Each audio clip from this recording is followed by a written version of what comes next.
Mga kababayan, ma'am, sir, this is Jam, the Filipino channel na inyong pong lingkod. So today is December 9, 2025 at tayo ngayon napapunta dito sa may Abida Tower sa may 34th Street and 11th Street, 11th Avenue, corner ng 34 po yan, Fort Bonifacio, Taguig. At dadalhin po natin sa Astoria Plaza sa may Ortigas J.S. Crave Drive, Ortigas Business District, San Antonio, Pasig po yan. Okay, magbabalik po tayo mamaya konti. Pag nakuha na po natin sila, disclaimer lamang po, ang content po natin ay kalsada at hindi ang passenger. Kaya naman, sakasakali man po na may marinig kayo mga pangalan ng lugar, pangalan ng tao, pangalan ng organizations, government or private man yan, ay wala pong kinalaman ang channel na ito at wala pong pinapatungkulan. Lahat po na pinag-uusapan dito ay pawang dito naman po yan sa loob at wala pong pinapatungkulan sa labas. Ayan, makinig tayo ng mga nagbabagang balita at mga talakayan habang tayo at papunta doon sa ating pick-up area. Construction Corporation at Skyyard Aviation Corporation. Ayon sa Pangulo, may higit sa 16 na bilyong pisong halaga ng transaksyon ang pumasok sa account ng Silver Wolves mula 2022 hanggang 2025 na ang karamihan na may kinalaman sa mga flood control project ng DPWH. Sa kabuuan, na-freeze niya ang 280 na bank account, gain din ang 22 insurance policies, 3 securities accounts at 8 air asset ng Skyyard Aviation, kabilang ng mga aeroplano at helicopter.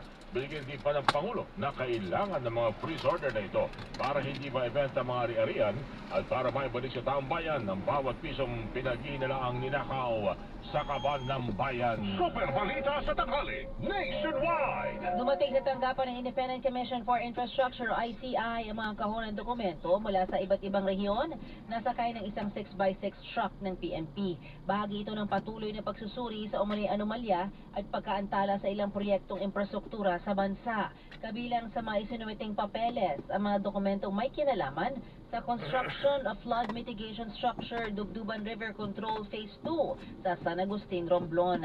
Nasa ilalim ito ng Romblon District Engineering Office at ang SunWest Incorporated ang itinalagang kontraktor. Ang mga dokumentong isinumite ay inaasahang isa sa ilalim sa masusing evaluation at audit ng ICI. Piniyap ni Senate President Vicente Sotto III na isusulong pa rin ng Senado ang paglikha ng makapangyarihang komisyon na mag-iimbestiga sa mga manumalyang infrastructure project kahit pa nag-aalangan dito ang Malacanang. Ayon kay Sotto, hindi pa napag-aaralan ng Malacanang ang kanilang panukalang batas ukol sa Independent People's Commission o IPC at sa taktang panahon ay maaari niyang ipaliwanag sa Pangulo ang nilalaman at intensyon nito. Una rito sinabi ni Palace Press Officer Secretary Claire Castro na maaaring maging duplication sa Office of the Ombudsman at sa Department of Justice ang gustong itatag na komisyon. Sa ngayon, nasa period of interpellation pa lang ng Senado ang panukala batay sa committee report na inendorso ng Senate Committee on Justice and Human Rights at nilagdaan ng 16 na senador. Bibigyan dito ang IPC na kapangyarihan na mag-subpoena, mag-contempt at mag-freeze at mag-sequester ng mga ari-arian na mga sangkot sa katawalian. Gayon din na kapangyarihan na direktang magsampa ng kaso tulad ng ginagawa ng Ombudsman at ng DOJ at ng kapangyarihan na magbigay ng immunity at proteksyon sa testigo. Inaasahang aprobahan na ng Senado sa ikatlo at huling pagbasa mamayang hapon ang panukalang pambansang budget para sa susunod na taon na nasa 6.7 o higit 6.7 trillion pesos. Tugon nito sa utos ng konstitusyon na 3 araw na pagitan mula sa ikalawang pagbasa ng panukalang batas na isinagawa noong Huwebes noong nakaraang linggo. Pati dito sinabi ni Senator Sherwin Gatchalian, chairman ng Senate Committee on Finance, tiyak na darating na Huwebes o sa darating na Huwebes sa bukas ng pulong ng Bicameral Conference Committee. Sisikapin nila umanong iwasan ng deadlock at magiging bukas sila sa kompromiso pero paninindigan na dapat malinis ang budget mula sa pork barrel at iba pang pondo. Kabilang sa pagkakaiba ng bersyon ng dalawang kapulungan, ang alokasyon para sa unprogrammed appropriations. Ibinaba ito ng Senado sa higit 100 o 174.6 billion pesos mula sa inaprubahan ng Kamara na higit 2.43 billion pesos. Ito ang Super Balita sa Tanghali, nationwide! Pahayag Pahayag ng isang maestrado ng Korte Supremang unconstitutional ang unprogrammed appropriation sa pambansang pondo. Kinontra ni Senador Panfilo Ping Lacson ni Parabelo Nipa. Dito ng ayunan ni Senate President Pro Tempore Panfilo Lacson ang sinabi ni Supreme Court Associate Justice Ramon Paul Hernando na labag sa konstitusyon ang anumang forma ng unprogrammed appropriation sa national budget. Ipinaliwanag na kinakailangan ng unprogrammed appropriation sa ilalim ng Special Purpose Fund ng national budget upang ma-augment o madagdagan ang pondo ng ilang items sa regular na budget ng gobyerno. Kapag unprogrammed, may tinutukoy na paggagamitan ng pondo pero hindi pa detalyado. Ani Lacson, tinatakdaan naman ng tatlong kondisyon o special provisions sa batas ukol sa national budget ang pagpapalabas ng pondo sa ilalim ng unprogrammed appropriations. Yan ay kapag nakakolekta ang gobyerno ng sobrang non-tax revenues, kapag may kaukulan o bagong batas ukol sa bagong buwis, o kaya kapag nakautang ang gobyerno. Ani Lacson, ang Pangulo lang ang pwede mag-approve ng augmentation para maipatupad ang mga proyekto at programa na itinatakda sa unprogrammed appropriation. Naging controversial at legally infirm lang anya ang ganitong appropriation sa 2024 national budget dahil sa special provisions na isiningit sa Bicameral Conference Committee ukol sa PhilHealth at Foreign Assistance Project. Sinabi ni Justice Hernando na unconstitutional ang unprogrammed appropriations sa kanyang pagboto sa Supreme Court ruling na nagdeklarang unconstitutional ang paglilipat ng pondo ng PhilHealth funds tungo sa national government. Ako si Ninfa, dami ng Jemmy Super Radio DZBB, dapat totoo. Ito ang Super Balita sa Tanghali Nationwide! At tabayanan po sa pagbabalik ng Super Balita sa Tanghali Nationwide, LTFRB Chairman Attorney Vigor Mendoza II sa ngayon sa hiniing ni Mojuper na hindi makatwira ng demerit system ng LTO. Pagdaan ng mga pedestrian sa EDSA, buwis buhay na dahil sa iba't ibang sagabal at problema ayon sa Move as One Coalition. DPWH Secretary Vince Gizon at Acting DOTR Secretary Giovanni Lopez nangakong aaksyonan ang problema. 30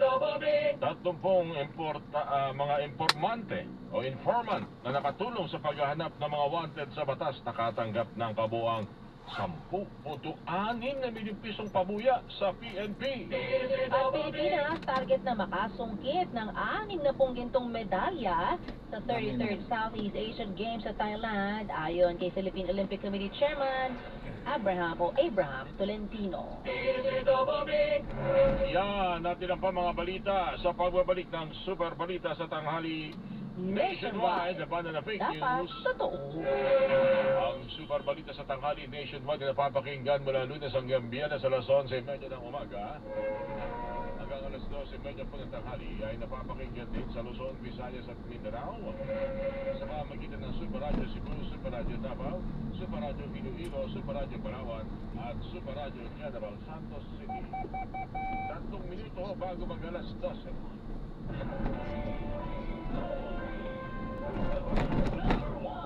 Dito sa GMA, naniniwala kami ng nagbabalita. Dapat walang kinikilitan, walang mga interes na pinoprotektahan, walang pinapangalagaan, kundi kapakanan ng sambayanan at katotohanan. Balitang walang bahid, walang labis, walang kulay. Serbisyong totoo lang. Pagbabalita, walang kinikilingan, walang pinoprotektahan, walang Mali nga. kapilingan, serbisyo, totoo Mali nga, lamang. mali ito. Super Radio, DZBB, hindi mahuli, hindi makikita. Super Radio, DZBB, Prime Time. Alas 6 hanggang alas 7 ng umaga. Walang humpay na pagbabalita at pag-himay sa issue. Meron din Prado sa Super Radio, DZBB. Alas 7 hanggang alas 8 ng umaga. Ransya na naman sa pagbabalita ang tambanan Joel Reyes at Melody Prado sa Super Balita sa Umaga Nationwide. Alas 8 hanggang alas 9 ng umaga. Manalimang pagtalakay sa may init na balita. Hatid ni na Rowena Salvacion at Joel Reyes sa Saksi sa Double B. At alas 9 hanggang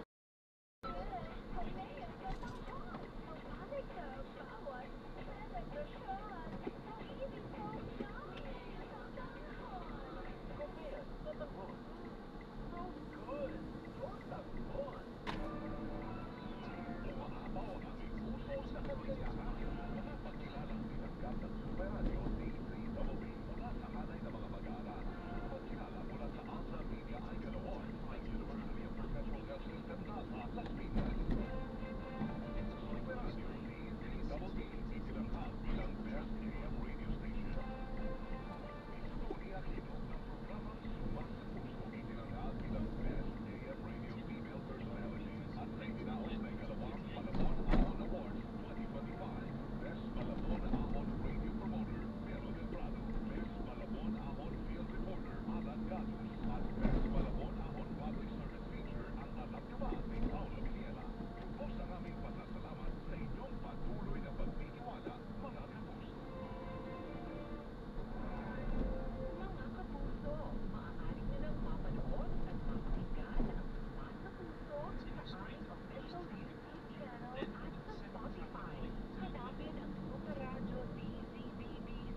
dapat sa most wanted person sa bansa. Sa programa ni Sinagawa dito sa Campo Bangke na ipabahagi sa Tagpul Informante ang pabuya mula sa intelligence fund ng PNP. Ang mga informante ay galing pa sa pagpahagi ng bansa. Ay kay PNP Chief Police Lieutenant General Jose Delencio Salas Jr. Ang binigay na reward sa mga informante ay isang insentibo para sa pagbibigay ng mahalagang informasyon laban sa mga wanted individuals na may kaukulang patong sa ulo. Kaunin nito ang 5 million pesos. Ang pinakamalaking natanggap na isang informant na nagsalitahan kung nakakas po sa isang liter ng ounce na yakba. Kaniyak naman ang PNP na meron pa o walang reward ay magtatrabaho ang PNP para mahuli ang mga lumalabas sa batas. Ako si Carlo Pérez, GMA, Sumayo, Yes, good afternoon. Sana pwedeng lalakaran na tempo kapag ang ulit supermehana, pangalawa, natapo dahil may tumatago sa parang ay sa gilid, so lalakaran mo tayo, makalbasa, mapahumbo, mapangi, ipagkurang nakaharang. So, dami pong barriers, no? Na nakahambalang doon. At wala rin kurang, para po mag-instrument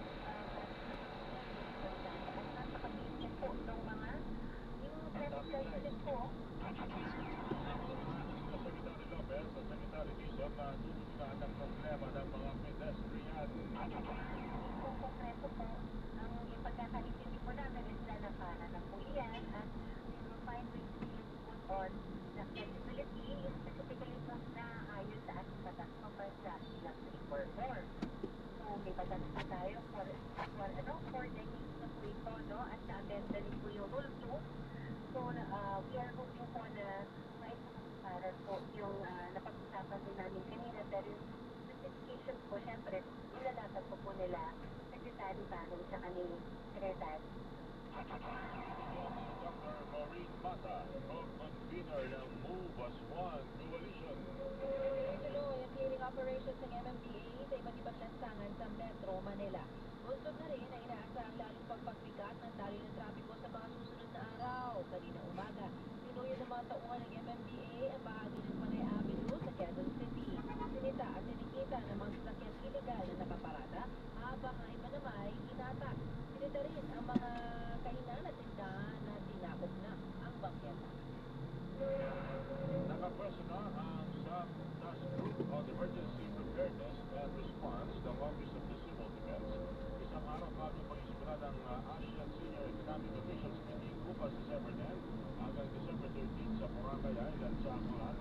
Pinamananyo si Assistant Secretary Bernardo Alejandro Deport ang paglalatag ng mga hakbang katuwang ang mga kinawaan mula sa ibang ahensya ng gobyerno. Layos nung masiguro kaligtasan at seguridad ang lahat ng delikado at opisyal na dadalo sa pagpupulong at patukoy ang karagdagang paghahanda para agad na matugunan. Muli na sinabi ng Philippine National Police na magpapakalat sila ng nasa mahigit 1,000, halos 2,000 mga polis na magbabantay at tututok sa pag-ibigay seguridad sa 3 araw na ASEAN Summit sa Boracay Island.